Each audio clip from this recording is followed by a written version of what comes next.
Comment un Camerounais radié de toutes les universités du Cameroun est devenu l'unique commandant de l'armée américaine qui soit africain? Alors, lui, c'est Jean-Michel Séning. Il est né à Bacham, dans le département de Bamboutos, dans l'ouest du Cameroun. En gros, au Cameroun, on va dire que c'est un Bouddha. En 1990, il est étudiant en Waikele et fait partie du Parlement des étudiants de la dite université. Et la même année, après avoir participé au mouvement de manifestation contre le pouvoir politique en place, il est radié à vie de toutes les universités camerounaises. Il est alors persécuté, poursuivi, pourchassé par la police.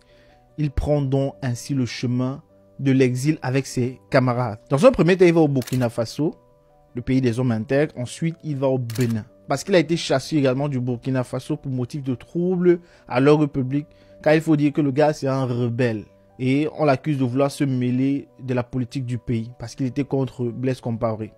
Il est donc expulsé vers le Togo avec ses camarades qui sont envoyés d'autres au Niger et d'autres au Sénégal. Et c'est à partir du Togo qu'il bénéficie d'un programme de réinstallation des réfugiés du gouvernement américain. Il va donc s'installer à Memphis dans l'état du Tennessee avec sa femme qui est d'origine béninoise dans les années 2000. Alors, vu que le gars a toujours rêvé de faire une carrière militaire, il va trouver aux États-Unis l'opportunité de réaliser son rêve. 3 ans après son arrivée aux États-Unis, il se porte volontaire pour aller renforcer les effectifs américains alors en guerre en Irak. Il va donc se présenter à la séance de recrutement de sa ville et son engagement saute rapidement à l'œil des recruteurs.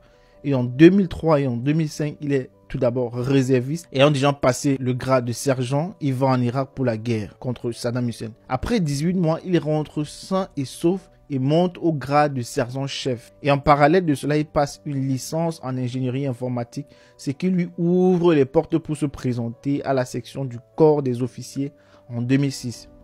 Il va donc gravir ainsi peu à peu les échelons et être nommé 12 ans plus tard dans la ville de Kaiserslautern, lors d'un rassemblement en Allemagne, commandant de l'armée américaine. Alors que vu que son âge très avancé à son arrivée aux États-Unis ne lui aurait pas prédit une telle carrière. Mais ça a commencé par un rêve. Pour te dire quoi? Peu importe où tu es aujourd'hui, peu importe l'âge que tu as, tout dans la vie commence d'abord par un rêve.